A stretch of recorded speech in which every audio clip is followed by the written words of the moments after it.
welcome to the Two Saints podcast show today, everybody. The Two Saints email address for you. It is the Two Saints podcast show at outlook.com. That's for any questions or features you'd like to see on future editions of the podcast. So, coming up on the first half, Saints Club news and corner chat. Ings, Bertrand and Vestergaard staying or going this summer.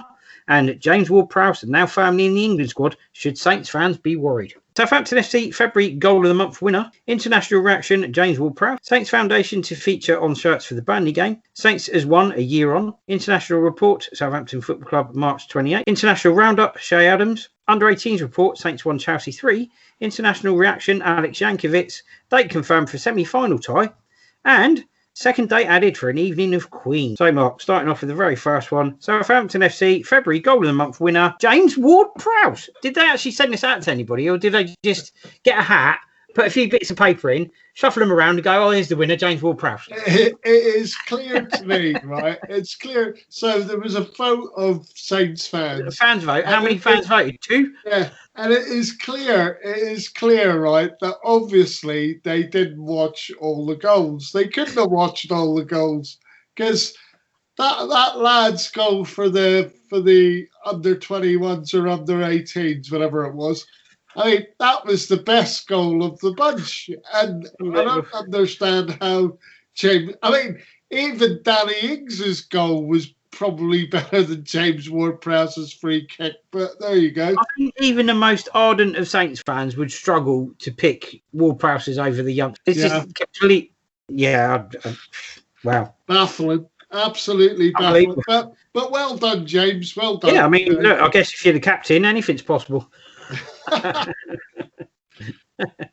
Right. Anyway.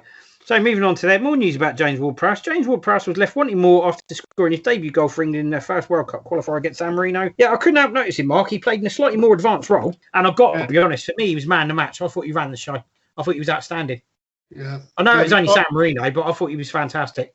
Yeah, no, he was he definitely got involved. And I think because of his performance against San Marino, obviously then he was able to get, a substitute appearance, albeit that he was on for 35 minutes against Albania. And I felt that he equipped himself very, very well, mate. I mean, it was a win-win really, because obviously he played well in both games, even though he only came on against Albania as a sub, but he played well in both games.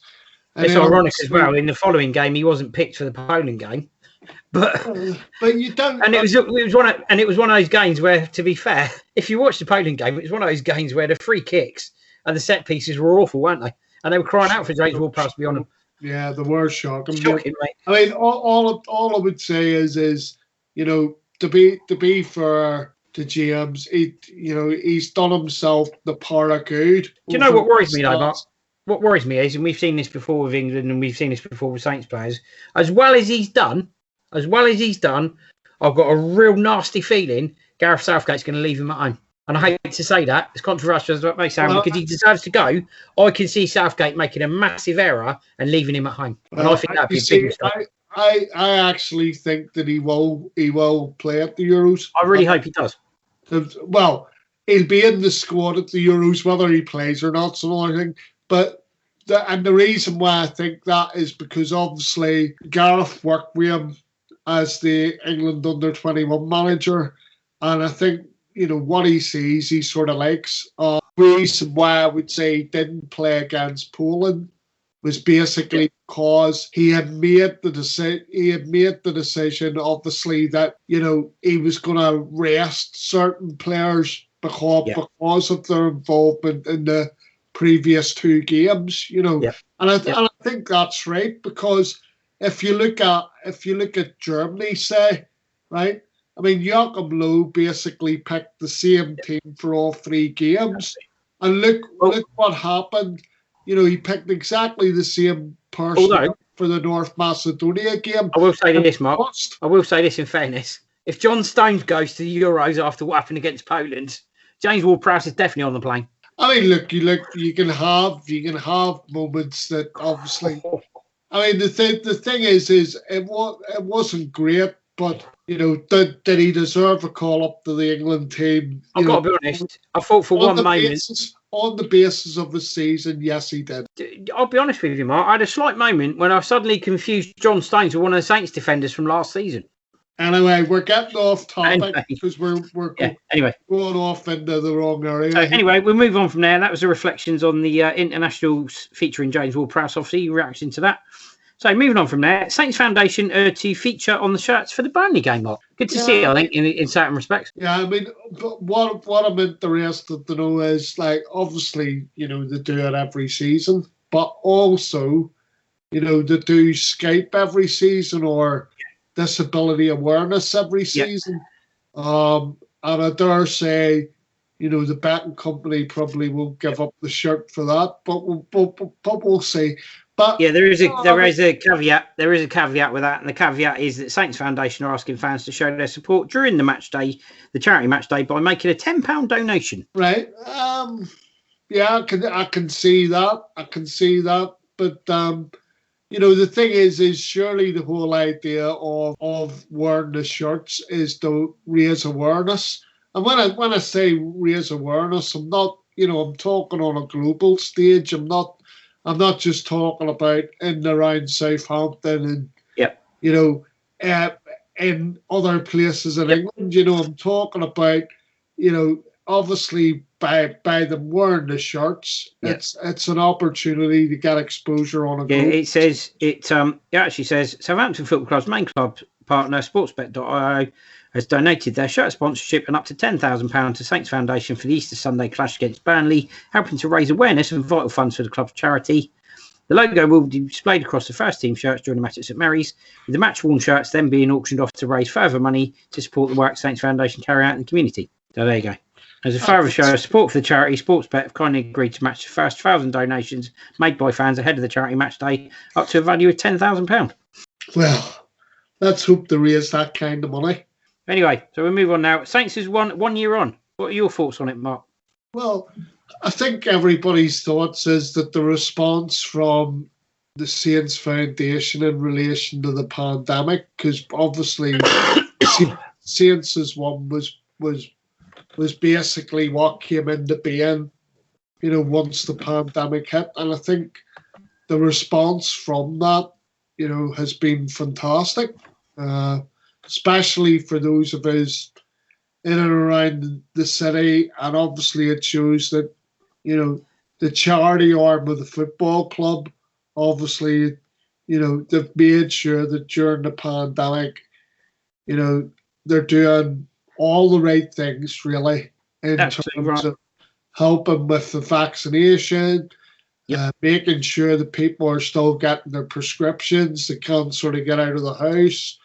Making sure that, the elderly in the community is catered for, making sure that there's still the sort of soccer schools going on and everything else.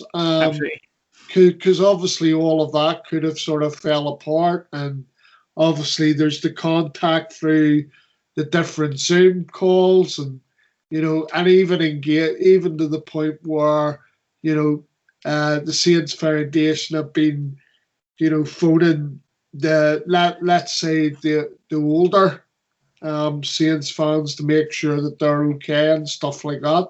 Absolutely. Season ticket holders and stuff like that. So, yeah, I mean, look, all I can say is it's a real positive response. I mean, it's funny, but when I went to get my vaccination, the people that were helping out at the GP surgery where I went to get it, I mean, there was 7 volunteers there, and 4 of those, I think, were supplied by the Saints Foundation. Yeah, they've also been helping out at the Royal Southampton where I had mine done. So, yeah, they've certainly been a presence in the city, and they've certainly been doing an awful lot. I mean, Foundation staff actually volunteered 500 hours to support Solent NHS Trust rollout of the city's vaccination programme, which we were just talking about. So 500 hours, that's quite a lot of hours put in by the Saints Foundation on that one. The club donated £10,000 of presents to Southampton City Council's annual toy bill. So that's really good as well. And as you said, they continue to stay connected to the participants throughout the nationwide lockdowns. including over 88,000 minutes of one-to-one calls with older adults and 800 hours of mentoring to secondary age young people through their community champions program. So those are kind of the standout ones. And also during the initial lockdown, through partnership with Fair Share, Southern Central, club chefs cooked an incredible 13,000 meals with Saints Foundation staff volunteering 1,700 hours of their time to distribute them across the local area. In addition, Foundation staff also made 2,000 deliveries of prescriptions to people who were isolating.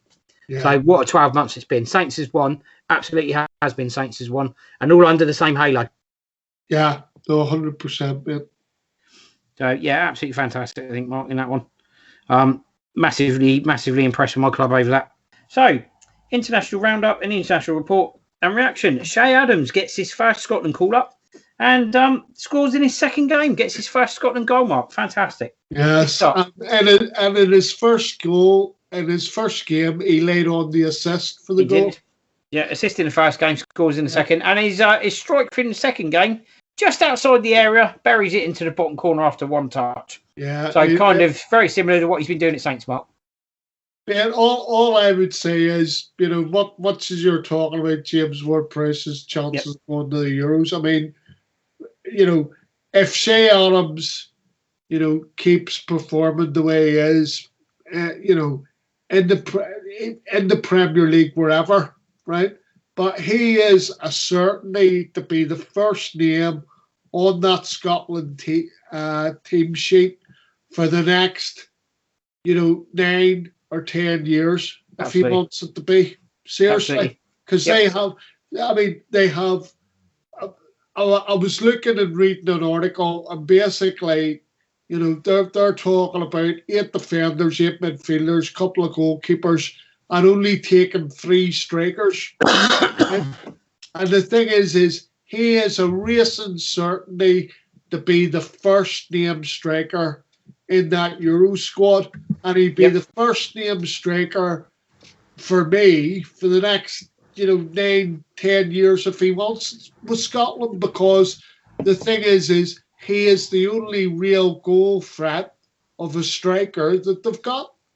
Absolutely right. Well, and also the knock-on effect to that is, Mark, that you play against better opposition, it makes you a better player. I know that from when I used to play hockey years ago. The better opposition you play against, the better you become, and it will make him a better player, and Saints will benefit from that. Yes, there is a flip side to it, which we're going to be talking about in a few minutes' time. There is a downside. I do take your point, Mark, and you're quite right to point that out, of course. Yeah, there is a downside, and we will get to that later, obviously. So, moving on. Under-18s report, Saints 1, Chelsea 3. Oh, the trend continues, doesn't it? Oh, dearie me. They can't buy a win, can they? They really can't. This can't be good for confidence, can it? I mean, look, I've been listening to one or two things, Mark, and I'm still failing to get my head around the fact that when you're losing, you know, it's all right people saying there's a clear pathway to different things, okay? Yeah. There's a clear pathway. I'll give you an example, okay? So there's a clear, you know, Saints keep saying there's a clear pathway, and, you know, we're using the SFC playbook, right? Because, I mean, people call it the Ralph Hasenhuttl playbook, but it's SFC, right? And, you know, the thing about what's being said, right? And they keep saying that, because the question was asked to Dave Horseman. Is it Horseman or Houseman? Yeah, Dave Horseman, Horseman. Horseman, right? He was asked back in October, right? He was asked the question, is it more important for Saints to win games of football or to win the Premier League B, right? Or is it more important that they develop players? And Dave Horseman said it's more important that Saints develop players, right? But the problem that I have is if you're getting beat every week, psychologically, it isn't good for you. Yep. You know, the thing is, and this is where I must be missing something in football in general, because I'll tell you another person that said exactly the same thing about the England under-21s, right? And that was Eddie Boothroyd. Now, I don't know about you, but I follow the England. Funnily enough, I follow the England under-21s probably more than I do the Northern Ireland under-21s. But the thing is they keep turning up at major tournaments, right? And they keep coming home more or less after, the group games, right? The thing is for me as well, Mark, if they think it's more important to get development, right, rather than winning stuff, why were they so over the moon when the likes of James Ward-Prowse and that were winning tournaments for England then? Well, the thing is like Eddie Boothroyd was asked the same question. Is it more important for England under-21s to be winning European championships or, at least giving good account of themselves, when they go to major tournaments? And he basically turned around and he said, it's more about the development of the players because, as you know, it means that there's a clear pathway. I mean, I didn't understand, and I don't want to turn this into an England podcast, but I didn't understand why, people that weren't involved for the full team that are still eligible for the under-21s, like Alexander-Arnold, right? I'd have took him. I would have took him to the England under-21s tournament in Slovenia. I would have took him to the Euros in Slovenia. But, this is what I don't get. It doesn't seem to be that it's about doing the best that you can possibly do for me on the pitch. It seems to be all about development of the players. But like I said to you, Mark, if you're losing games week in, week out, what is that doing for the confidence of the players involved in those games? Exactly that. So, international reaction, Mark, and this relates to Alex Yankovich, a player who you could argue would say that there isn't a clear pathway to the first team because he thinks he's outstanding and great. And Saints come alongside him, the likes of Ibrahim Diallo and other players in the position he plays in. He's probably scratching his head going, I've had enough of this, I want out, which he's obviously put a transfer request in before. Club turned it down. He plays 75 seconds for the Saints, gets sent off against Man United, hasn't played since, goes out to the under-21s tournament with Switzerland and is playing an absolute blinder. And Saints fans crowing, saying, give him another chance, get him in the first team. What's your take on it? Yeah, he's been outstanding, the take on it, having watched, some of the tournament would be he was outstanding against England under-21s, absolutely outstanding. And when Mark says outstanding, everyone, put that in perspective, Alex Yankovich had the entire England team over the course of 90 minutes. He had the entire England team in his pocket over the course of 90 minutes. Exceptional. Yeah, no, he did have an exceptional game, that's true. But then on the flip side of that, Mark, right? Yep. Is he that great? Because Switzerland, even though they beat England in the first game, they haven't qualified for the next phase. Like England, they didn't get out of the group. Yeah. Because it was actually Portugal and Croatia advanced to the quarterfinals. So, but having said that, I think the thing is he obviously has shown, even just in that game, that there's loads of potential there.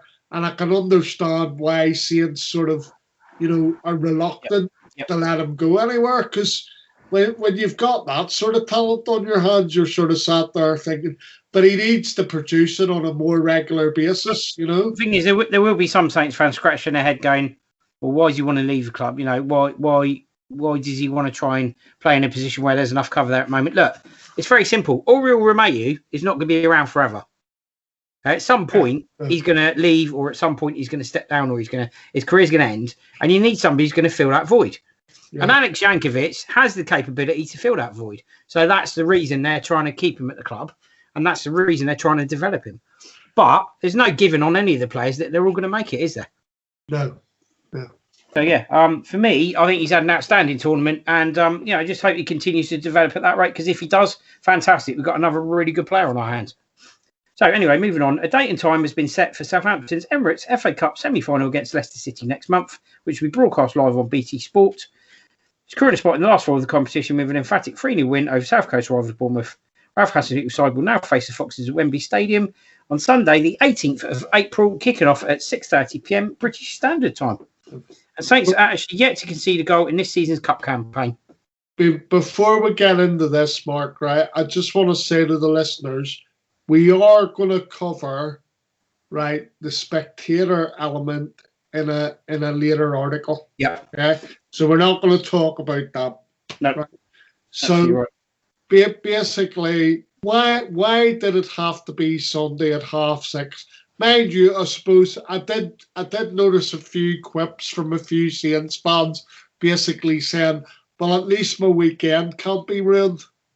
Yeah, you know what I mean? Which sort of it make me smile. But it can't ruin your weekend, just the rest of the following week. I mean, the thing is I've thought about it, and even though I sort of thought to myself, 6:30 on a Sunday night, I mean, there's never been a kick-off like that ever since, they decided that the semi-finals were going to be played at Wembley.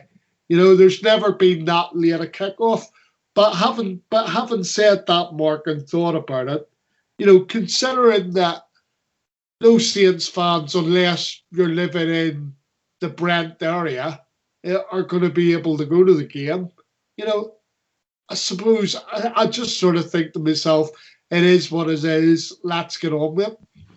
See, all I could see was Saints fans all across Southampton and everywhere else across Hampshire looking at their phone, going through every single contact they've got to find out who they know that lives close to the stadium that can get them a ticket for the semi-final.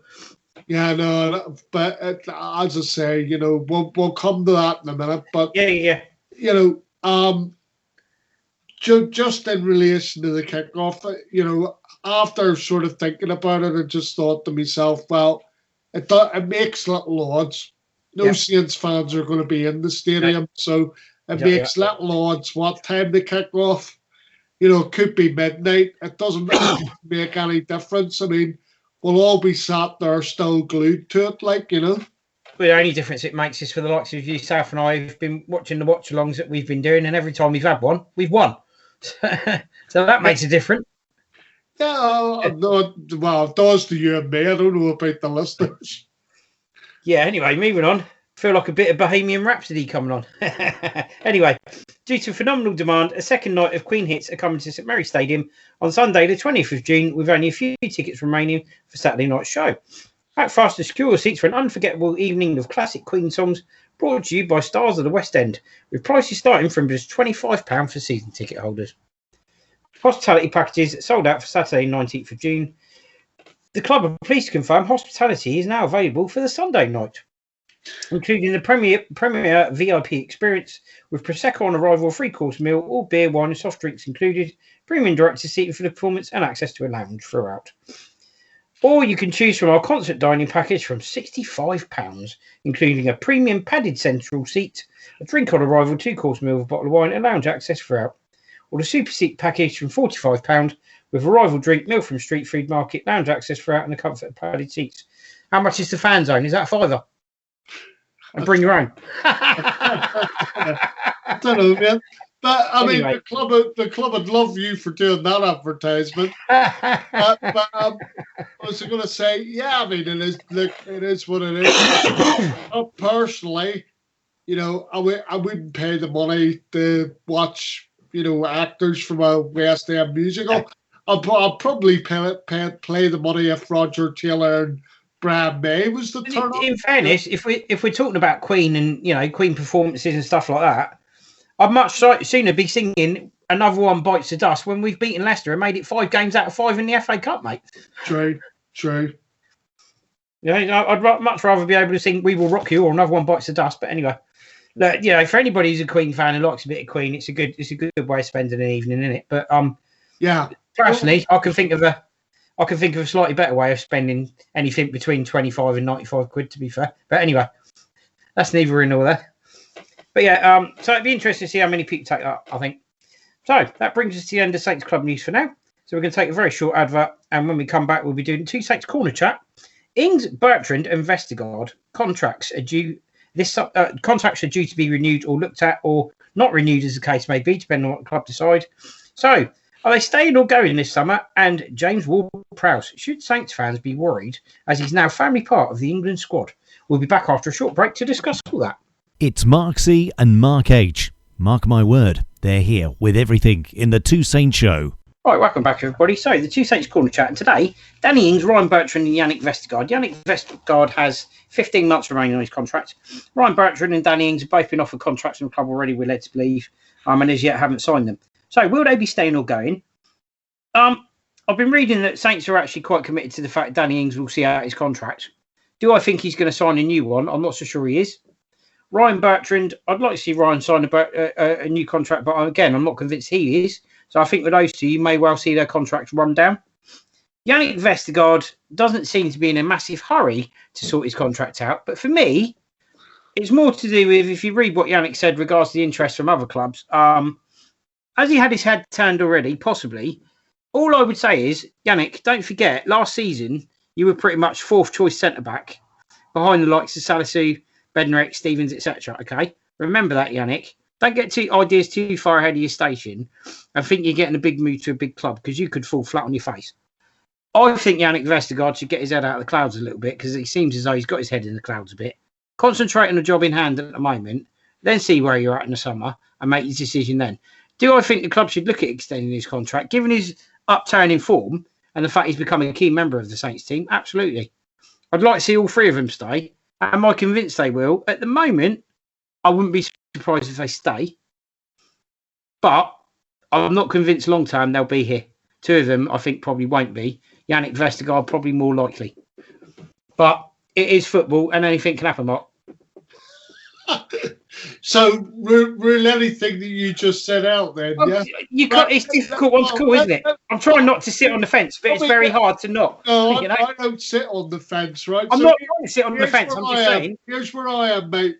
Let's make it very clear, right? First of all, I don't buy that Danny Ings is going to be seeing out his contract. I don't buy that at all. I believe that the club will sell in the summer, right? Cool. And I can't see him seeing out his contract. The only way I can see him staying would be if they agree a different contract, and then I would have thought that there'll be caveats in that contract where Danny Ings will be able to move for a certain agreed price. But if I'm honest, I see him. I don't care what's coming out of the football club. I see him leaving in the summer. I genuinely see him leaving in the summer. That's all right. If he goes to Man City, give us Sergio Aguero, and you can give us a bit of money and Sergio Aguero, you can have him for free. Anyway, right. Anyway, apart from that, now that you've had your funny half hour, right, all I'm going to say is, the Yannick Vestergaard one, I see I'm not like other Saints fans. I'd sell him. If somebody came in with 25 to 30 million quid, right, I would sell him. It's rumoured that Tottenham want to do a Pierre, Højbjerg deal again. Yep. And the thing is, Mark, as well is, right, I don't think he is. I mean, he has become key this season, right? And it is because of the upturn in his form. If Tottenham want to do a swap deal or a Højbjerg type deal, it's very simple. Take Vestergaard, give us Carlos Vinicius, job done. Right. Anyway, can we get back to some serious discussion here? Right. So, but the thing is like, as much as he's done well this season for us, right? I think he's the sort of person where that could all change very quickly, right? And, is he capable of going back to the player he was when we first signed him? I think he is. I'm I'm not totally convinced that he's completely up there. If Ralph was to turn around tomorrow and say, right, these are the options. Yannick Vestergaard starts every game. Mohamed Salisu we use every now and then. We might sell him eventually. Yannick stays where he is. Or, right, Salisu's going to start every game. We're going to sell Vestergaard. I tell you which way I'd be going. Same as you, I'd be selling him. I mean, the thing is I just think at the end of the day, 15 months left on it. I mean, it's not the 15 months left on his contract. It's 12 months. So they've got a decision to make in the summer whether they want to cash in and bring in new players, because that's what it boils down to, or whether they want to keep hold of him. And if they want to keep hold of him, then they have to negotiate a new contract. I think the other part to it is at some point, Ralph Hasenhuttl has to make a stand and go, you're not committing to a contract, we're going to sell you. Yeah. He's going to come to that bridge at some point. Well, I thought we were going to be here by now, to be honest. You think so, wouldn't you? But with Danny Ings and Ryan Bertram. I mean, on the Bertram thing, Mark, I've got to tell you something, right? I think he's staying, because I don't think there's anybody out there that's better than Southampton for him in relation to staying in the Premier League and everything else. I don't think there's any better options out there for him. So even though there's a lot of posturing and a lot of this and that going on, I think he'll end up signing the contract. The other thing is, Mark, he's continued to reiterate that he wants to stay at Saints. He's also continued to reiterate that he wants to stay at Saints beyond his playing career. Yeah, but Mark, the thing is I'll go back to the one that you say, okay? So he's saying all this. Yeah. Right? And don't get me wrong, I think he'll end up signing the original contract he was offered in November. Yeah. Right? But why are we having to wait? Yeah, I agree with you. Look, it's like I said about Danny Ings. At the end of the day, Danny Ings has said he wants to stay at the club. If you want to stay at the club, you sign the contract. Yeah. We're not talking about Danny Ings. Stop, No, but it's same with Ryan. Same with Ryan, though. You said he's going to sign. You're going to sign the contract, Ryan. Ryan Bertram doesn't have anybody else that's interested. I agree with that. It was believed that Arsenal were interested, right? I agree with that. There's been a denial that they're even remotely interested. So if he wants to continue his career with Saints and he wants to go into coaching, fine. But I don't understand why we have to wait until the summer before he signs the contract. My point is, it's the same for him as anyone else. To me, the contract should have been signed in the November, and all he wanted to do was to see if there was any generated interest out there. My point about it was the same as other people, and it wasn't specifically let's talk about Danny Ings. It's not about that. My point about the contract situation is Danny Ings was offered a contract. He said he's happy to stay at the club, sign the contract. Ryan Bertram's been offered a contract. You said you want to stay at the club, sign the contract. It is that simple. I get all that, but I don't. The thing is I don't want to mix the two. I mean, my attitude with Danny Ings is, I very much got the feeling, not long after he was offered the contract, that he wasn't going to sign. I mean, the bottom line is you're offered a contract that makes you the highest paid player in Saints history. Right, reportedly over £100,000 a week. Yeah. Right, and you're not signing the contract, and yet you're, like you said, you make all the noises about being happy at the football club. But look, the bottom line is for me personally, Ryan Bertram can stay, but in the summer I would sell both players because I genuinely think that we're going to need the money. We're going to need a striker. We're going to need, obviously, a defender to replace Vestergaard. And I also think that, I'm sure that Ralph would like to bring in one or two other young players of quality. So, if we were to sell those two for money, you know, and then we're looking at maybe 4 recruitments for the summer. Yep. You know. Well, I think with Danny Ings, it's very similar to the Pierre-Emile Højbjerg thing. In fact, you actually said you fronted Pierre up at a forum and said to him, "Have you been offered a contract? Are you going to sign it?" And he was non-committal. And for me, there's shades of that with Danny Ings in the fact he's been offered a contract and he's non-committal. Ryan Bertrand, different thing completely, but again, he hasn't committed as such. Yeah. Yannick, I agree with you. Yannick Vestergaard, you probably could sell.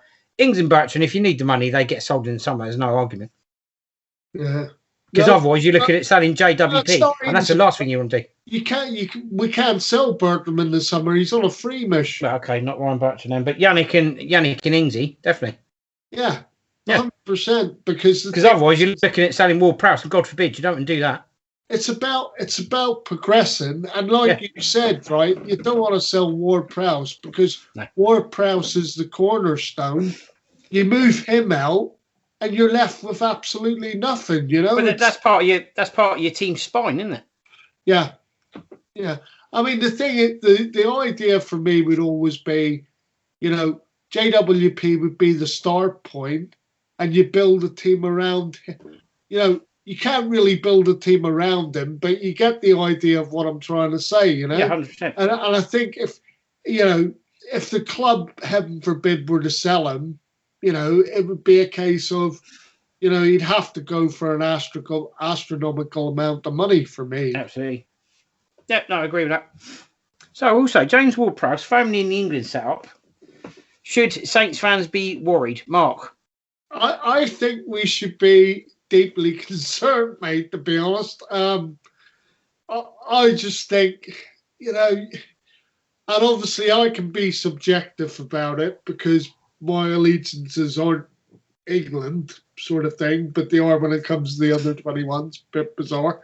But all I would say is this. I mean, I'm always pleased for Saints players to get international recognition for their respective countries.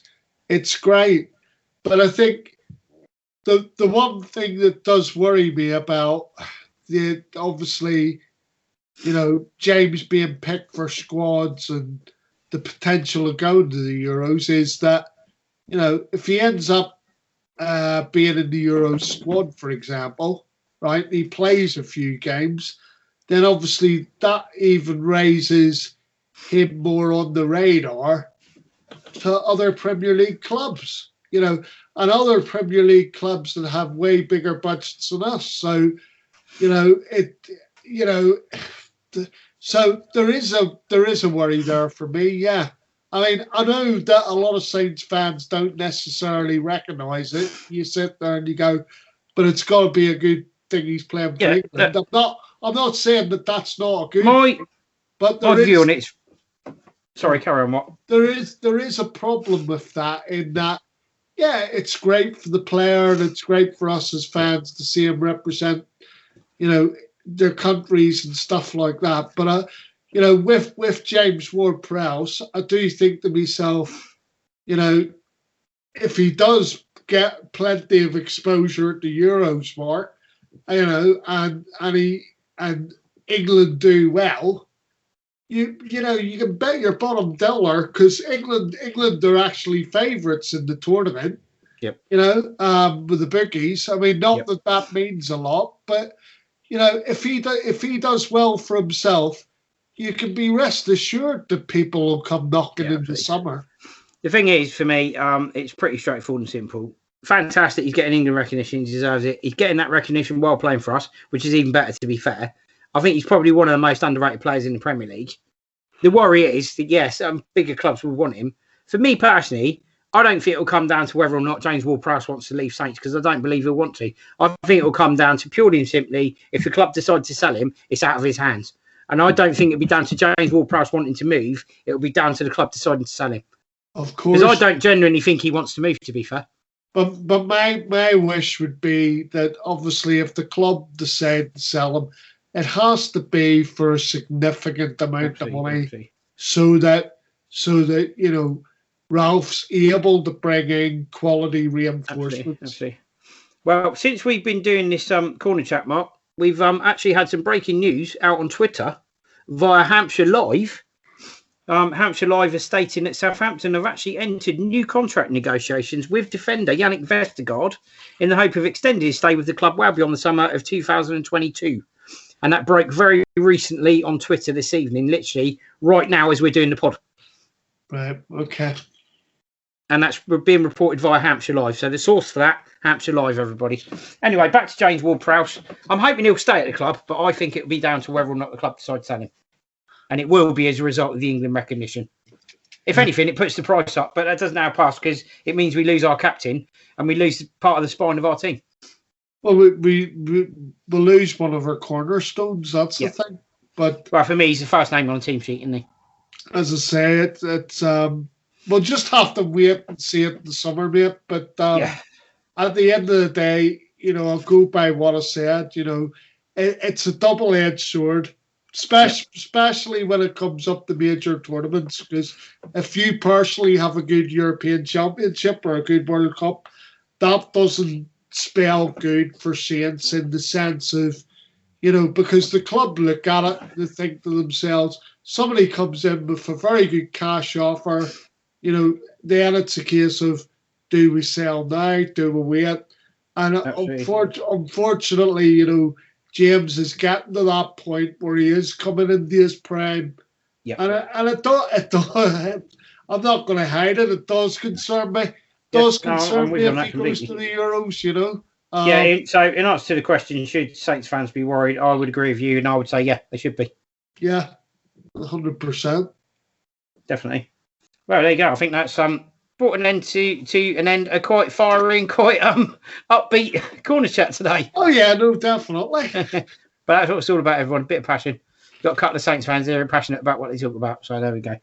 Anyway, that brings us to the end of corner chat for today. So we're going to take another break, and then we'll be into the second half of the pod. And coming up in the second half, we have other football news, Saints in the press, and transfer gossip, and the Two Saints preview of this weekend's fixture against Burnley. Key fixture for Saints ahead of obviously coming up semi-final in the FA Cup. We'll get into that at some point as well.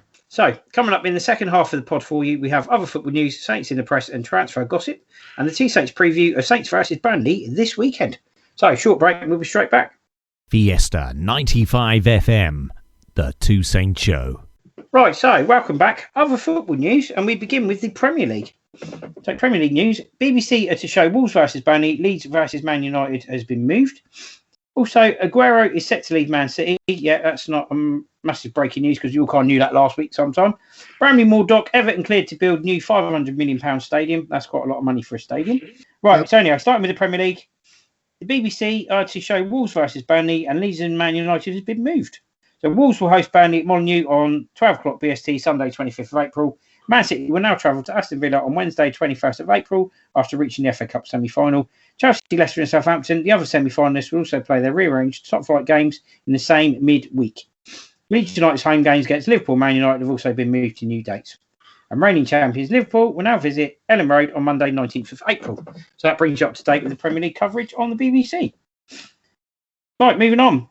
Sergio Aguero is set to leave Man City at the end of the season. Danny Ings, one of the players that's been linked with them, and there have been several others. Erling Haaland, I'm hearing, has been mentioned as well, Mark. And I do believe his agent and his dad flew to London today. So it'd be interesting to see what happens there. But London's a bit far from Manchester, so I don't know. Who knows, eh? What's your take on it? He's been a great servant, hasn't he? It's very straightforward, mate, because we'll bring the story up to speed. So what did make me laugh was, right, so Man City are planning to have a statue of him, Vincent Kompany and David Silva outside the stadium, right? And I'm thinking to myself, well, he has now stated that he wishes to stay in England, more importantly in the Premier League. And it is rumoured, although I have to say, I don't think this team would suit the way that he plays football, but it is rumoured that Chelsea are interested. And I'm sort of sat there thinking to myself, if he joins Chelsea, no doubt that statue, if it's ever built or made, right, will get pelted with eggs. But all I would say is, like, the bottom line for me is Sergio Aguero probably the third best Premier League striker of the Premier League era. 100%. I'd probably put him in behind probably Alan Shearer would be my number one. And my number two would probably be Thierry Henry. Yeah, you can't argue those records, to be fair, Mark. So, he's probably the third. And the thing is clubs definitely are going to want him, and if he chooses to stay here, that's fine. I wouldn't have thought Chelsea would have been, expansive enough football, because the one thing I will say, Mark, is obviously at Chelsea, the results have improved. Tuchel's got them winning games of football, right? And and obviously now they're in contention of qualifying for the Champions League. So it sort of justifies it. But the thing is, Mark, as well with Chelsea, I would say is under Frank Lampard, Chelsea played a more expansive game of football. But the thing is with Chelsea, if Olivier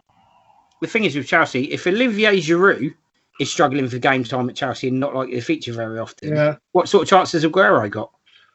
Well, this is the thing, and plus, don't forget, Aguero, obviously, Man City had contract talks with him, and obviously, what he heard wasn't to his liking, because I don't think City would have said to him, "You're going to be first pick every Saturday." And if I'm right in saying as well, Mark, he's actually available. He's actually on a free transfer, isn't he?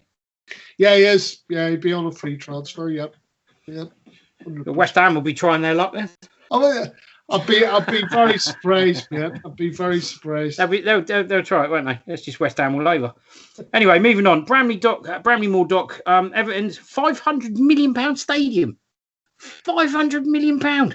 There's too much money in football, surely. That's madness. When you read that, you sort of sit there and you think, I can't wait to see what this stadium looks like. And it's not like it's the size of Wembley. This is a 52,000 capacity stadium. Because I have to tell you, my impression of, say, the Tottenham Stadium, right? I mean, I sort of think it's like something like a flying saucer or a spaceship or something like that. I have to be honest, Mark. I've seen the picture of the proposed Everton Stadium. Yeah. And it looks like an overgrown aircraft hangar to me. Right. Well, that doesn't sound good. All I'm going to say is if it was based at a place called Hanger Lane, it would be perfect. Right. Okay. But, we'll have to wait and see. But obviously, it's cleared its final hurdle and it's going ahead, and we'll have to wait and see what it looks like. I mean, that looks like more like the entrance to Wimbledon for me. Because I've been to Wimbledon a few times. It's more like the entrance to Wimbledon. It's but £500 million, and it's a 52,000 seat stadium. Or the home base up the road looks very similar to that. Yeah, it's not far off that. Oh, moving on to the EFL, and it's bad news for the team down the coast that isn't a local derby, isn't it? Bournemouth, they're in dire straits, Mark. So the Championship club have registered a 60 million pre-tax loss for the year ending June 2020. Doesn't make for good reading, this. The Cherries, who were relegated from the Premier League, saw their losses almost double from 32.4 million to these alleged 60 million. Figures did not include more than 50 million in transfer fees and after the end of last season. The turnover dropped by 35.7 million. The club is owned by Maxim Demin, and we're led to believe that the club actually owe him 160 million in debt. It's an absolutely staggering amount. So yeah, really, really isn't good for Bournemouth. So and the problem is also they've had quite a large wage bill, and the amount of players' wages has actually outweighed the amount they've got coming in turnover. That's breaking FIFA fair play, Mark, isn't it? I mean, I think on top of everything else. Yeah. Well, it is. But what I would say is that they'll be getting their buckets out again. Yeah, but in all seriousness, Mark, right? I mean, I think the more the issue for them would be the money that the owners owed. But then I've got a funny feeling that once the owner sells the football club, he probably waive the money. I mean, Alice Short, when he owned Sunderland, he waived any money that was The thing is, Mark, I've looked at some of these figures and it baffles me how Bournemouth constantly get away with the stuff they do. This is a good example, okay? They spent 38.7 million on new players in 2019-20, okay? That was down from 94.2 million in the previous 12-month period. Yeah. Well, no, obviously they're trying to keep within, because I would have thought that was more to do with financial fair play. But you do wonder, I think when you mentioned the previous amount of money, the 94 million, you do wonder how they get away with that being in an 11,500 seater stadium. But look, it is what it is. But I suppose when you look at the overall picture, it's probably not that bad. From where it's bad is they owe that money to the owner. But I've just got a funny feeling that when the owner comes to sell, he probably waive any money that's actually owed to him. Because like I keep saying, Ellis Short, when he was Sunderland, when he owned Sunderland, and he ended up selling it, he didn't make any money from it. He didn't make any money from the sale. That's fair enough. So let's hope that's the problem. I mean, it's slightly slanted because obviously it doesn't take into consideration it's a £60 million loss, right? They've probably got about £56 million in player sales. Yep. So it's a £4 million loss. But then we've had the pandemic, so they're probably in a hell of a state. I mean, it's all I would say, Mark, is it makes them making sure that they either get into the playoffs or go up automatically sort of imperative over the next this season or next season. And if they don't do it the next two seasons, I mean, they're heading towards League 1 or 2. Yeah, I'd agree with that. So moving on. This is a positive story. We've had a lot of negative COVID-19 stories throughout the last year when it comes to football. This is quite a positive one, though. So EFL-wide testing last week recorded 0 positive cases for the first time. So that's good news. Yay! Yeah. I mean, I just thought I'd include it, mate, because obviously, I seen it and I thought, well, it's something positive there. Yeah, it's a bit good news for a change. Yeah. Yep. And the good news keeps on coming. Takeover of Wigan Athletic has been completed, Mark. It's finally over and done with. So Abdul Rahman Al Yazmi's takeover of the League One strugglers has been completed. Yeah, and let's just hope that, as a club now they can move forward. And absolutely right. I just think it was really important that obviously with the effort that the fans had put in to keep the club afloat during the time of finding an owner and getting a deal done. Obviously it's great news for the Wigan Athletic supporters. Yeah, and just for anybody who may have been sucked in on April the 1st, there was a very clever April Fool prank that was played on everyone by the Ugly Inside, stating that an American businessman was going to inject a massive amount of money into Southampton Football Club, including 150 million quid in the summer. It was, in fact, an April Fool, everybody. There is no takeover imminent from a Silicon Valley billionaire. But I did actually read the article, and fair play to the Ugly Inside. They tried to pull the wool over everyone's eyes. Put an awful lot of work into it. Unfortunately, it failed miserably because not many people were taken in, but I know there were a few here and there that were. So just thought I'd mention that quickly, throw that one in there. Wigan's takeover did happen. Saints aren't having one at the moment. So anyway, moving on.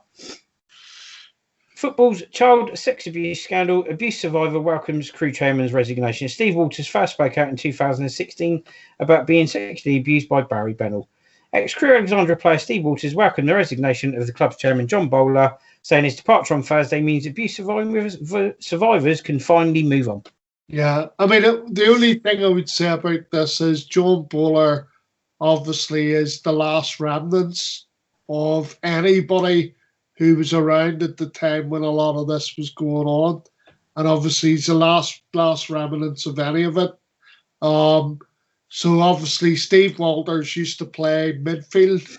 He's a central midfielder for Crewe. And he's right, it gives the survivors now an opportunity to hopefully move on with their lives. And I'm sure it's difficult. I don't want to speak about it too much, Mark, because I don't. Yep. The thing is there's nothing that I can really say or do or anything like that there that brings any sort of comfort. But I think it was relevant that Steve Walder came out and said it. And obviously, it gives everybody now a chance to move forward. It's a bit of closure. Or at least move on from a dark period. It's football's history. Yeah, it's a closing of one chapter and a dark chapter and beginning of a new one, which is good. It's got to be done. So yeah, ending a bad chapter and starting a new one afresh, which is good. So English and Scottish FA Cup stories. FA Cup semi-final, BBC to broadcast Chelsea versus Man City at Wembley. Shocker. The FA Cup semi-final is to have spectators. Well, one of them is, and that would be the Southampton versus Leicester FA Cup semi-final. So there we go. That's it's been chosen as the test event, as they put it. So 4,000 fans in attendance from the local area. So there we go. That's that one, Mark. And also, Sports Scene is to show 3 Scottish Cup ties. Right. So the first one is? Starting with the BBC are to show Chelsea versus Man City at Wembley. There's a shocker. Right, okay. And then obviously you want to move on to Southampton and the fact that we're the test event and we're going to have 4,000 people. Yeah. Quite frankly, I've got to be honest, Mark, and say, am I that surprised that the 4,000 people come from Brent? No, I'm not. At the bottom line is it's a test event. No, you can't buy tickets for it because it's a test event. People will be invited to attend the game. The thing is, and that's they're doing this. Works. The thing is, they're doing this because they want to see how people behave and their behaviours and stuff like that. You're not going to get a clear reflection of what it's going to be like when fans return to stadiums because you've got none of the fans of both the teams that are taking part. So the atmosphere is not going to be the same. The behaviour won't be the same. So I get it numbers-wise, but I don't get it crowd-wise, if that makes sense. Right. Well, all I'm going to say, Mark, is, right, they've got to start somewhere, okay? Yeah. Now, obviously, Brent Council didn't want, 4,000 fans or whoever coming into the area. No, I understand that. Right? That is, that's the bottom line. I understand that. Brent Council didn't want it. Now, the thing is obviously if the test event works well, then there is the possibility that there's going to be 10,000. I was going to say that's almost double at the final. Yeah.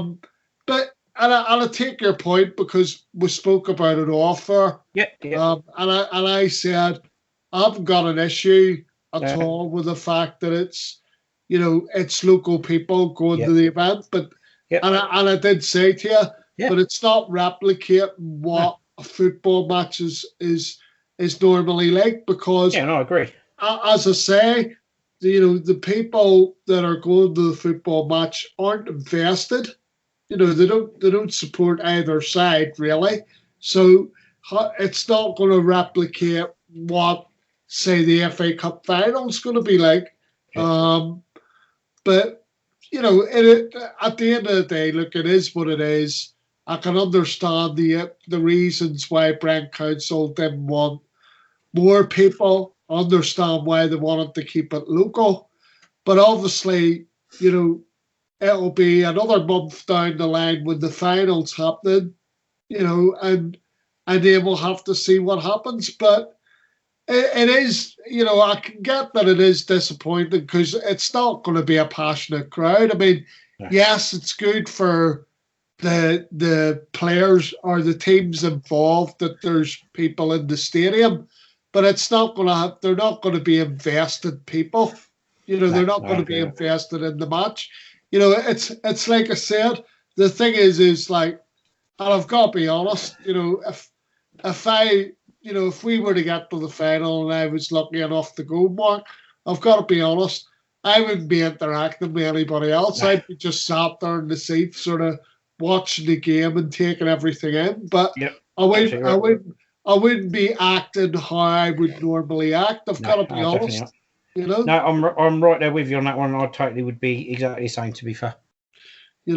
Yeah. I mean, don't get me wrong. I'd be highly delighted. I'd be pleased that I was able to attend and everything else. Yep. And I'll crack open the bottle of whiskey when I get home. But apart from that, as I say, it's such a difficult one, because you see people doing normal things, but I mean, I'll give you for example. So the baseball season started recently over in America, right? And everybody was socially distanced. And then, of course, what happens? The ball, right, sails out, right? The ball sails out, right? So, of course, what do the crowd start doing? They start all running towards the ball, trying to catch it. Yeah. So run. And, forgot. You can't win either way. Totally forgot where they were. Totally forgot if it had been free. Totally forgot all the rules.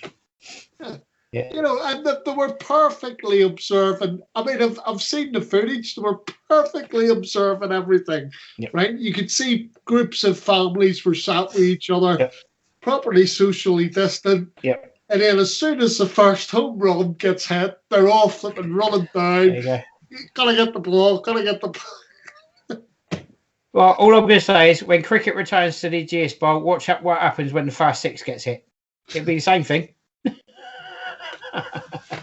Anyway, moving on. Scottish Cup third round, sports scene to show Ross County, Aberdeen and Hibernian ties. Yes, and over to our resident Scottish football expert, Mark, and he'll also talk to you about the other Scottish football news, which is Scott Brown joining Aberdeen as a player coach. Well, I have to tell you that was exclusively revealed by me last week. It was. I actually said that they were in talks with Scott Brown. You did. For to take over the role. Or, well, take over being the assistant at Aberdeen. But, yeah, I mean, before I actually called you up to do this record, I was actually watching the Ross County Inverness Caledonian Thistle Scottish Cup game. It was one each when I left it, but I'll get back to it whenever we're finished. But what I was going to say was, no, I mean it's good. Look, it's good news. I mean the interesting thing, I suppose, that I can speak about is Borough Rangers actually knocked out Hearts in the previous round, and that's probably one of the biggest upsets ever in Scottish Cup history, and obviously, like you've got those games going ahead on TV, and it's good news. And then just moving back to the Scott Brown story. I mean, I spoke about it last week on here. I don't actually understand why, they've gone with two really, really inexperienced lads in Stephen Glass and Scott Brown. They know each other from their Hibernian days. Now, obviously, Stephen Glass came through the Aberdeen ranks. But as I say, good luck to them. But it'd be interesting to see if they can hit the ground running or not, Mark, because I do think they've got their work cut out. Yeah, no, I agree with that. So, moving on from there, Champions League 2024, a decision on a new format with 10-match first phase has been delayed. So, a decision on a planned new Champions League format with a 10-match first phase from 2024 has been delayed. The proposal, which has been under discussion for almost 2 years, had been expected to be signed off by UEFA's committee on Wednesday, but has been pushed back to the 19th of April. Basically meaning that the current group phase under the new proposals would be scrapped.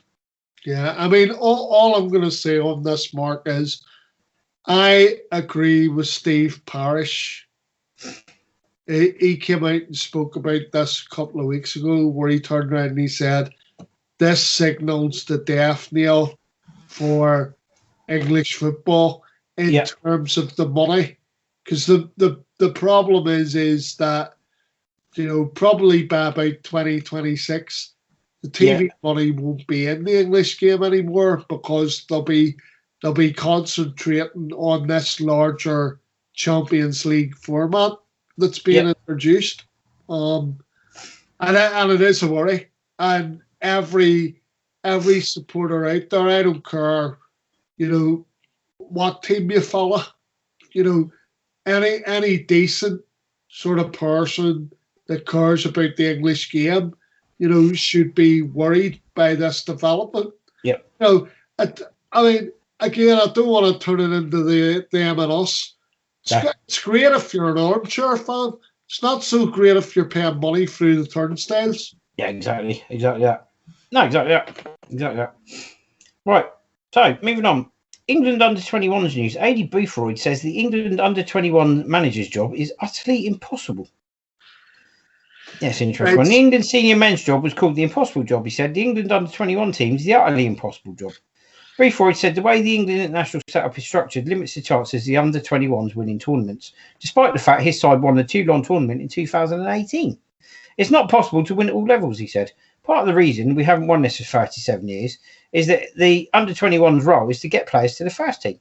Former England defender Mika Richards said Boothroyd had to be judged on the under-21s winning things and questioned England's mentality towards the team. Boothroyd said he thinks he's done a successful job and revealed he's been in regular contact with Gareth Southgate, while Football Association Technical Director John McDermott is in Slovenia with the side.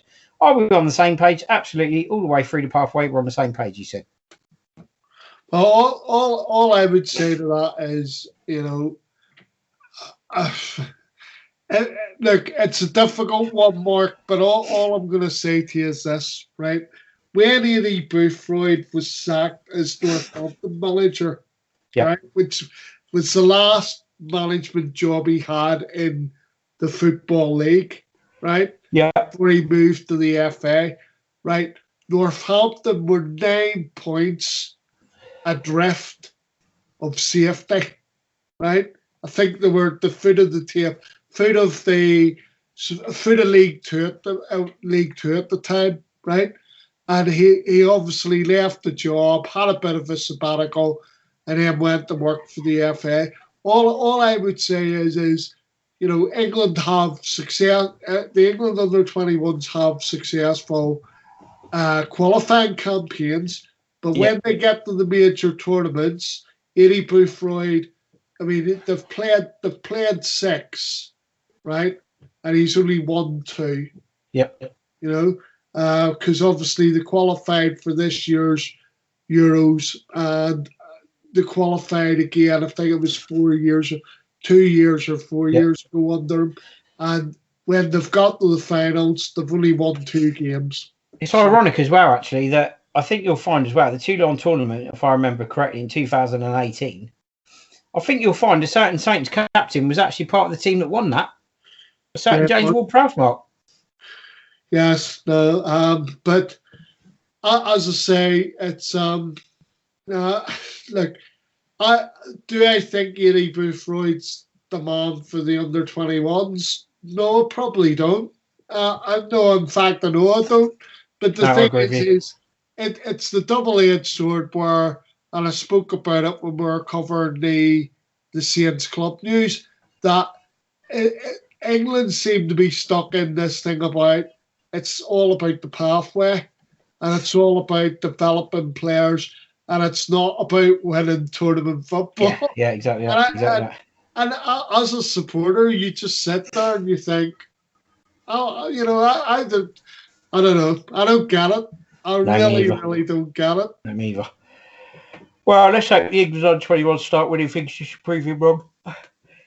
But yeah, it's like I keep saying, Mark, success is bred from confidence and confidence is bred from getting results in it. So, they got to start winning stuff because it helps with confidence. If you want players to step up, you need confidence to be an England player. Anyway, moving on to Euro 2020 news. Euro 2020, Denmark are set to allow at least 11 to 12,000 fans at games. It's quite a decent number. UEFA Euro 2020, UEFA are to allow teams to make 5 substitutes at this summer's European Championship. And as a result of that, UEFA are considering bigger squads for Euros after 5 subs rule confirmed. See, I'm not gonna pass comment on the first 2, right? Because I think, they're pretty self-explanatory, and pretty much. We've seen more or less the same thing happening because of COVID, right? Yeah. But I've got, in regards to the last article, I don't see why there should be bigger squads. I mean, surely I thought to myself, surely with COVID, right? With COVID, you don't want bigger squads.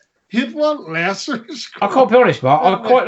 I'd quite like somebody to say to Ralph Hasenhüttl, Ralph, what do you think about having bigger squads due to this situation with UEFA? I'd love to hear what Ralph Hasenhüttl has to say on it, Mark. It'd be hilarious. But you know, as I say, it's I mean, I've got to be honest, man. I don't see the point in there being bigger squads. I get that they're allowed to use 5 substitutes. You know, the thing is the chances are, because of the situation the way it is, it's not going to be 7 named substitutes. You're probably going to be able to name the whole of the rest of your squad on the bench. Yeah. Right? So I just think having bigger squads, it's ridiculous. You know what I mean? Well, the good thing is, Mark, you know, I agree with you, but the good thing is we get a bigger squad for the Euros.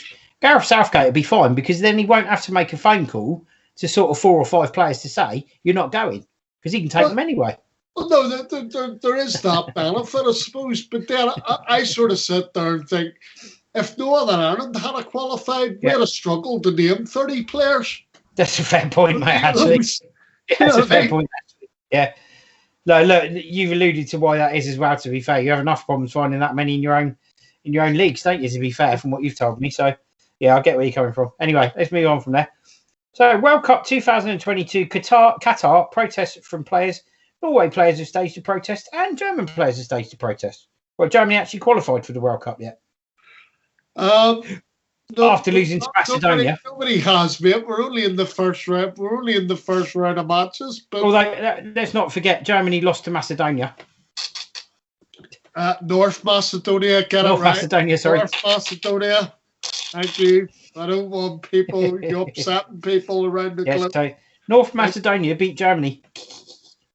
But I was going to say, all I'm going to say on this, Mark, is, and I don't have a problem about it because obviously it's players just expressing their own viewpoint on it. Yeah. And the human rights record in Qatar is an absolute disgrace.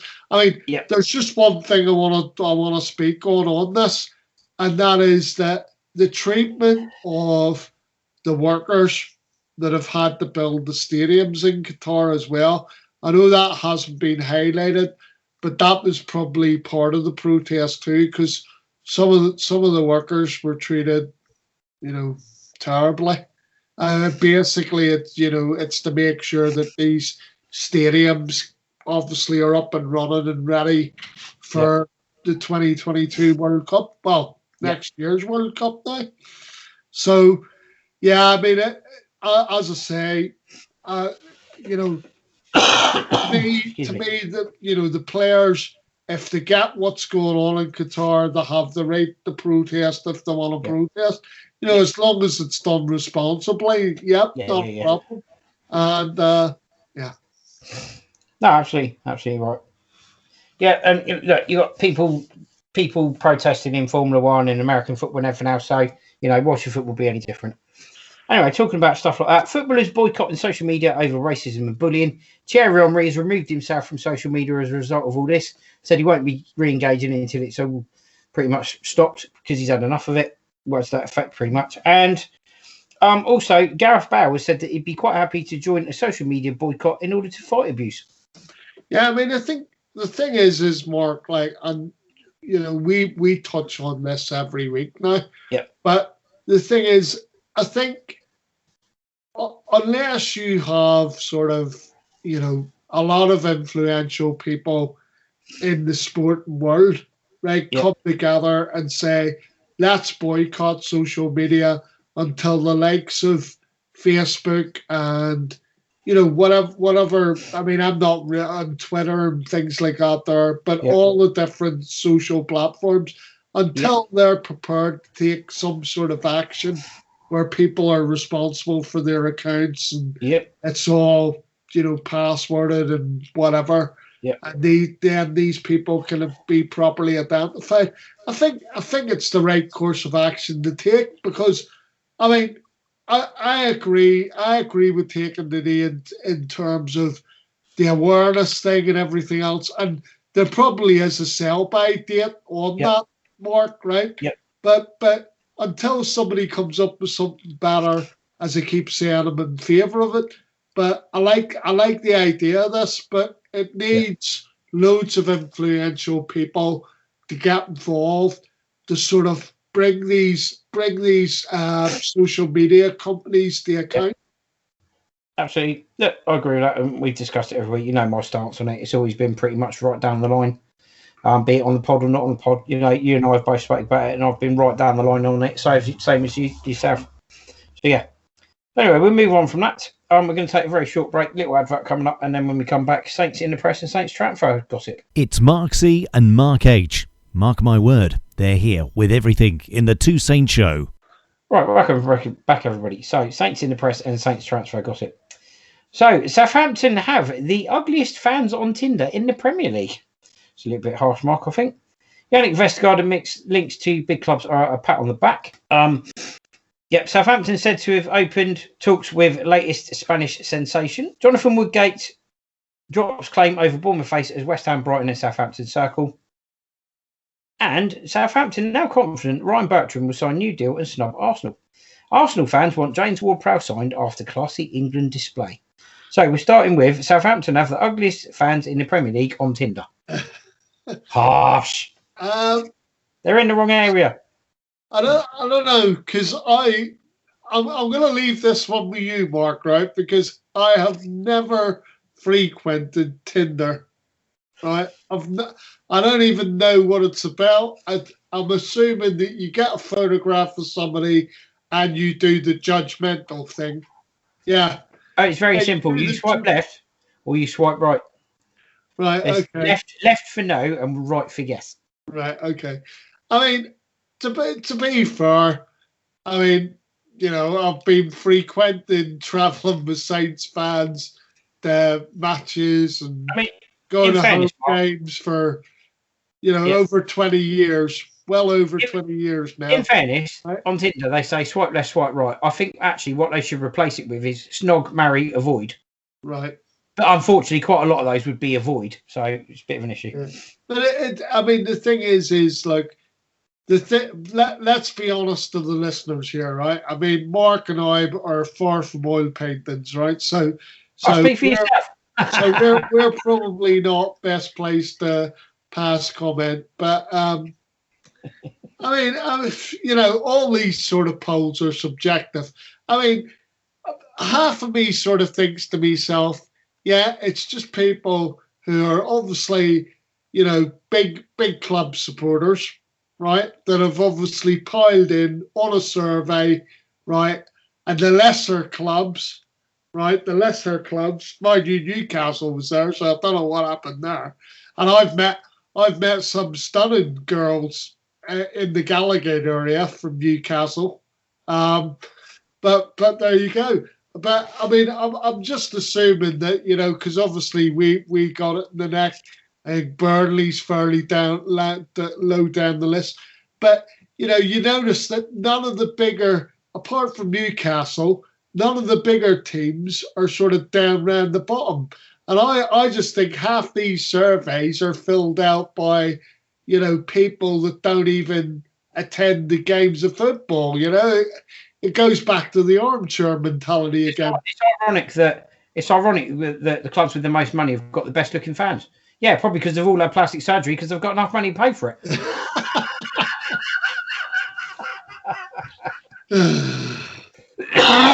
Anyway, I think we'll move on from there. I think we spent more than enough time on that silliness.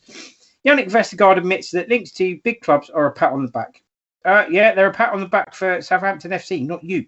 Yeah, I mean, all I would say is, like, he's done, you know, he has done well this season, and obviously he is sort of taken in his stride by that comment, and it is a ringing endorsement for him. It is a pat in the back, you know, because obviously, you know, it's through Ralph's tutelage, if you like, but obviously Vestergaard's hard work as well, because, I mean, you know, to be fair to him, we've had a massive, you know, he's had a massive turnaround during the season.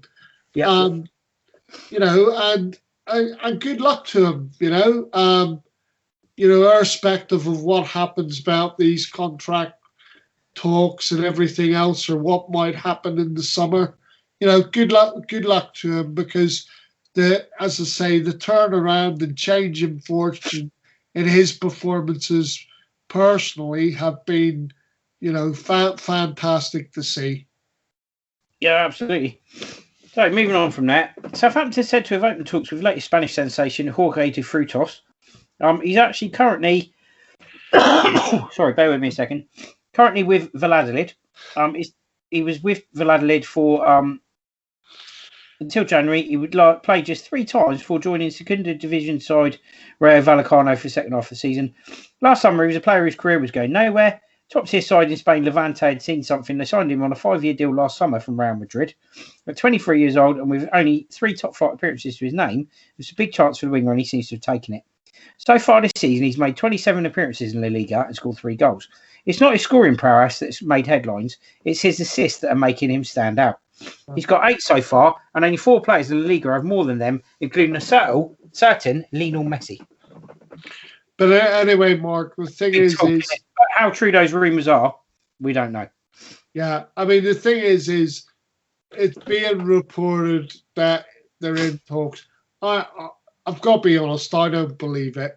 I don't believe it. But they'd have to have money for stuff. Well, whether they enter talks with him in the summer or have discussions, let's wait and see. But I don't believe anything's going on at the minute. I think Saints have enough on their plate dealing with the issues that they're having to deal with at the minute. But the 3 players that have got contracts coming up that need to be sorted in Ings, Batch and Vesgard, probably a bigger issue, I would say. And the other thing is, the bigger issue is making sure, I'm not being a doom and gloomer, because I think we will do it, but the most important thing is making sure that we're in the Premier League for next season. And also, you would hope that we're going to do that before the semi-final, so that we can all sit back on Sunday at 6:30 and enjoy it. Absolutely. So moving on, Jonathan Woodgate drops claim over Bournemouth as West Ham, Southampton, and Brighton. Sorry, West Ham, Brighton, and Southampton circling. Bournemouth manager Jonathan Woodgate has suggested that forward Arnaud Danjuma can go on to as high a level in the game as he wants, and urged him to continue to want to do more amid reported transfer interest. He's enjoyed a promising campaign so far in the Championship. He's been involved in 14 goals in the league with 10 goals and 4 assists in 25 appearances. 24-year-old's refound his confidence after a difficult first season in English football. The form of Danjuma has seen him attract the attention of the likes of Saints, Brighton and West Ham. So, just in a nutshell, very quickly, Mark, basically, I kind of agree with what Jonathan Woodgate said, but my attitude would be that they're going to command a higher price than we're willing to pay. I think Bournemouth paid somewhere in the region of 12 to 13 million quid for him, right? I don't see us paying 20 million for him. So do you think that any sort of deal is going to go ahead? No, I don't. And this is why I'm saying about the summer. And if there's the opportunity of raising money, either through Vestergaard, although now we're contract, either through Vestergaard or through Danny Ings, I think you've got to look at it and take it, because there are other elements of the squad that does need sorting out. Besides obviously finding a replacement for Danny Ings. Yeah, absolutely. Right. Oh, moving on again. Southampton are now confident Ryan Bertrand will sign a new deal and snub Arsenal. Yeah, I mean, I think all I would say is it has been my long-held belief that initially, probably at the turn of the year, there was the belief that there was some kind of interest in Ryan Bertrand, right? And then I think as things have gone on, that interest, if there ever was any interest, has sort of subsided. And this is the other reason why I say to you that it's my belief that eventually he will sign the contract. But I just don't understand all the posturing and everything else that goes on with these sort of things. But that we've already had that discussion. Yep. And talking of posturing, etc., we'll move on to the next story. Some Arsenal fans have come out on Twitter after their performance for England recently and said that they want to sign James Ward-Prowse. Well, it's not all of them. It's not a majority of people across the country. It's a few Arsenal fans. Yeah, no. I get that. But, the thing is therein lies your danger, Mark, that we've spoke about. That is where the danger lies, because people obviously they sit up and they take notice. And for us as a club, for us supporters, not the club necessarily, but for us supporters, it's a double-edged sword because you want to see people do well, you want to see them represent their country. That element is not an issue for me, but it's when you get the exposure and everything that comes with that, and then there's the danger of the sale. Yeah, absolutely. No, I agree with that. Two Saints preview of Saints versus Burnley. It's the two marks, C&H, on the Two Saints Show, Fiesta 95 FM. Right, welcome back, everybody. So, the Two Saints preview of Saints versus Burnley. Last time out at home, February 2020, Vidra strike gives Burnley a win at Saints. And this season away, September 2020, Burnley needs players, Dyche said, after Saints' loss. So, for me, this could be a tough one. I think Saints might edge this, actually, given that they have got most of the squad fit, from what I can gather. And I'm actually going Saints 2, Burnley 1. I hate being put in the spot doing this because I never get it right. It's going to happen 1 week. So I'm going to be slightly more outlandish, I think. I'm going to go for a Saints 3-0 victory. Oh, emphatic. Yes. Emphatic. I just think that with all the players back, right, and thankfully James Ward-Prowse didn't have to play in the final game, so obviously he came back off national duty. We don't know if he did come back injured or if it was just a precaution, as they said. No, well, it is just a precaution, mate. Right. I mean, the thing is why keep a player if he's not going to get used in the squad for that particular game? You know, I'm sure it was a case of Gareth Southgate making the call and just saying, "I've seen enough. I'm happy for you to go back to your club or whatever." Yeah. And that's fine. That's fine. But yeah, I'm going for 3-0.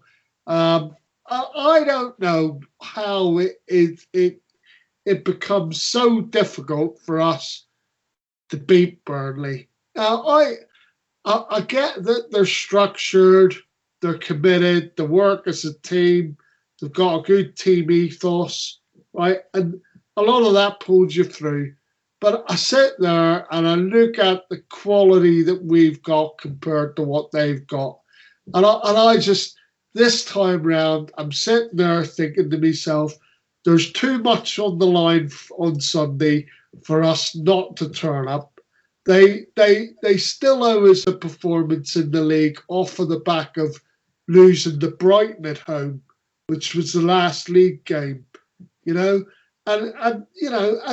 really at the end of the day, I hope that Ralph's been able, those that haven't gone on international duty, to get them together, to regroup, to focus again, because it's a different competition. Yes, we won away at Bournemouth, right? Well, but league-wise, we need to go into this game with focused minds on Sunday. Well, the advantage he has had during the international break is he's been able to work with Danny Ings and Theo Walcott, who've both been back in training during that period. Hopefully that would be a bit of a fillet. If nothing else, it'd be a fillet for the team. And you said yourself, he is a bit of a talisman, Danny Ings. So, if nothing else, it should give the team a bit of a lift, hopefully. No, when I was saying that, it wasn't in reference to Danny Ings. It was more in reference that you threw Theo Walcott in the mix. As I said, 2-1 for me, and Mark's saying 3-0. Emphatic either way, I think. So anyway, thanks for joining us on today's podcast. It's goodbye from me. It's goodbye from me, but all I would like to say is, still keep looking after each other, keep taking care of each other, and make sure you go and get vaccinated when it's your turn. Absolutely right. Look after each other. Bye for now. And thanks for listening, people. Absolutely right. And the ways to access the podcast show are via Acast, Overcast, Apple Podcasts, Google Podcasts, Deezer, iHeartRadio, TuneIn Radio, YouTube, Facebook, and you can also get it via Alexa if you say, Alexa, play the Two Saints podcast show on Amazon Music, or Alexa, play the Two Saints show on Spotify. So there we go. And the final thing for me to say is please join us again next week when the Two Saints go marching in again. Bye for now.